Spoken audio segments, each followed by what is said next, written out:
Hey everyone, I'm Michael. I'm a product designer for Secure.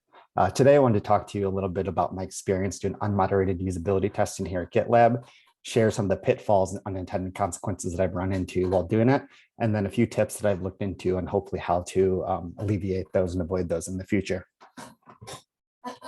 So to start, I just want to give a quick refresher on what unmoderated usability testing is. So our handbook defines it as a way to conduct usability testing where the participant will go through all of the tasks, instructions, and questions solo. And I think this last word is worth calling out here. As the name of the study implies, there's no one there to moderate the test or to be there to help users through it. So really, users are working through the instructions on their own. So typically, unmoderated usability testing is facilitated using a third-party service that will connect researchers with a panel of participants, and then also provide a tool that will walk those participants through a set of written instructions provided by a researcher. So really, as researchers, our only way to interact with participants is through that set of written instructions. So it becomes increasingly vital that those instructions can stand on their own. So to drive this point home, I just want to call out a quote from an article from the Nielsen-Norman Group, and it states that every instruction, task, and question needs to be fine-tuned to eliminate the potential for misunderstanding. Anything that can be misunderstood will be misunderstood. So I want to share with you some of the unintended consequences that I've experienced from poorly written testing scripts. So the first thing I've seen is where participants will interpret tasks as questions or questions as tasks. And this can obviously be bad for the test because users may skip over a task that you wanted them to complete that's vital to your study, or they may just be clicking around and interacting with things that you didn't intend them to, and that can potentially throw off future tasks and questions that you have later on in your test. The next thing I've seen is where participants will misinterpret instructions altogether. And this could be that the language maybe directs users to an unintended area of the prototype that you didn't anticipate, or maybe they just understand the instructions a lot differently than you thought. Regardless of what happens, though, there's really no opportunity for us to clarify those tasks with users. So if they misinterpret that task, you're pretty much out of luck. Next thing I've seen is where participants will start a task from the wrong page or location. And this can actually happen as a result of the first two unintended consequences. But regardless, when this happens, the info on the page that they're looking at may not be relevant to the instructions that you're reading or providing, or depending on if you're working on a prototype, the hotspots that you put together or like the interaction flows may not be connected up to that page. So that can obviously throw off the rest of the test as well. And the last thing I've seen is where participants just straight up don't complete the full task that you asked them to. And there can be a number of factors that really come into this, like perhaps the task is just too long and too wordy, is just ambiguous, or the users just straight up don't understand what you're asking them to, or perhaps they just get distracted or don't care to complete the full task. So regardless, all of these can obviously have a big impact, a negative impact on the results of your usability test. So now I want to share a couple of tricks and tips that I've found on hopefully how to alleviate these. So the first thing I've seen, or first tip that I have, is to use a template when drafting tasks. And this will really help just to ensure that your tasks are really well focused and to the point. So there's 4 key aspects to a task template. So the first of which is the starting URL. So this is where participants would be while they're starting their task. The next would be the goal. So what are we trying to accomplish here? Why are we having users go through and take on this task? What do we want to learn? The next thing would be the actual task script. These are the specific instructions that participants would read and use while trying to complete a task. And the last, obviously, is what does success look like for that task? So what needs to happen for the task to be completed as desired? The next tip I have is to keep instructions short and simple. So really what that means is we really want to try to focus on only having one instruction per line and avoid compound tasks whenever possible. I've seen a couple times where participants will come in and complete the first part of a task, but entirely forget about the second part of a task. So it is usually best practice to break those compound tasks into multiple smaller tasks whenever needed. And then last here is to always try to lead with a verb whenever possible when writing tasks. It just helps to keep tasks more focused, more direct, and more succinct. The next thing I've seen, or the next tip I have, is to avoid leading questions. I think we're all aware of this to some degree, but obviously it's important for us not to prime our users. We want to guide them through the experience, but not really influence their behavior. And if we do find ourselves influencing their behavior, it can obviously skew the test results. So it's important to keep questions just open and neutral whenever possible. And the last tip that I found is to consider including the starting URL for specific tasks. And while this can throw off the flow for some usability tests, depending on what you're testing, if your prototype is a little bit more complex or you're having users go through a couple different areas of an app or prototype, it may actually help salvage that test that has gone off the rails earlier. So to bring this around full circle, I thought it'd be good just to look at a task that I've written at a previous usability test and how I rewrote it based on these tips. So the task that I had originally was as follows. So you've already navigated to the website security testing profile in GitLab. The existing authentication information is stored within the authorization request header in the additional request header section. Locate this item and proceed to the next task. So as you can tell, this is very wordy. There's a lot of fluff and it's very prescriptive, and there's a lot of room for just misinterpretation and ambiguity here. So I spent some time and took this task and rewrote it based on the tips that I found and ultimately came up with this revised version. So this is a configuration page for security testing profile. Find the authorization request header. So obviously it's a lot simpler, it's a lot more succinct, and there's a lot less ambiguity here. And that's all I have. Thank you.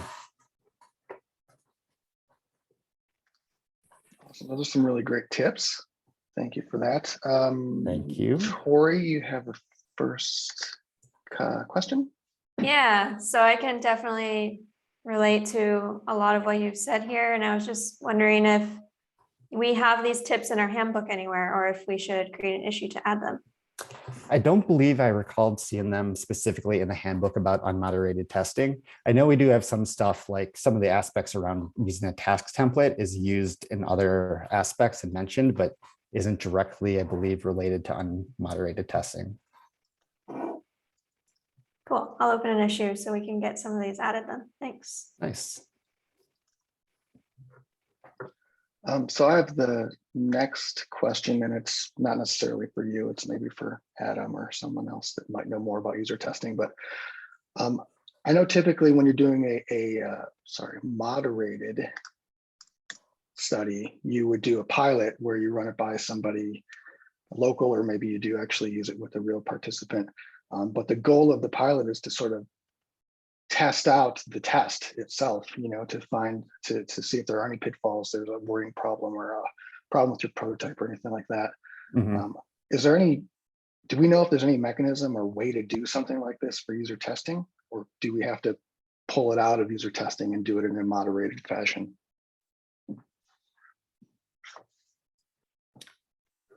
It's a good question. Do we have anyone from the research team here? Doesn't look like it. I can try to speak to it. So again, I don't know if this is exactly the way that it should work, but I know in my previous role outside of GitLab, the way that we were instructed to do it was, if we had an unmoderated test, just launch it out with one participant initially, and then you can always add additional participants later, or kind of duplicate that project, and then once it's all said and done, launching it out to more people, kind of once all the kinks have been worked out, so to speak. Yeah, so it's kind of like a couple of ways to do it. That's exactly what I did in my last study. The good thing about user testing is that you get participants really quickly, or at least I did for my last study. So I was able to open it up to one person and identify some of those pieces of confusion. So they were essentially like a beta tester, went back in, adjusted some things. I remember once the link to the prototype was funny. It worked weird for some people. So I just went into the prototype and made sure that everything was working properly. And so I was actually able to just add like one person at a time in the beginning as kind of my beta testers. And user testing was really, really flexible. There's actually a way to say that you want to replace one of your participants, because I think we have a limit of like 10. I don't know if that's right. There's some kind of limit with the number of participants we have. But I was able to easily replace some of the participants who something went wrong or it just wasn't as valuable.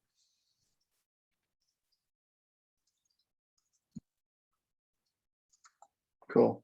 Those are good tips. I think that'll help. Maybe we could add that when you're, Michael, when you're adding to the adding the tips, maybe that could be something that we also add, is to do sort of a test run with at least one person at a time until you're confident to launch it. Yeah, I think that's actually mentioned in the handbook already, but we could Okay. definitely add a clarifying point around that. Cool. Holly, looks like you had the next question. Thanks so much. Thank you, Michael, for this. This was a great overview of some of the challenges that come with unmoderated testing. I was curious about how you validated what you originally had in that example. Was it just kind of a hunch that maybe it was not the best approach? Did you observe users struggling through those tasks? And when you created your final version, did you work with someone else like research, or was it just kind of a series of revisions that you made? I'd just like to hear a little bit more about that process. Yeah, that's a great question, Holly. Thank you.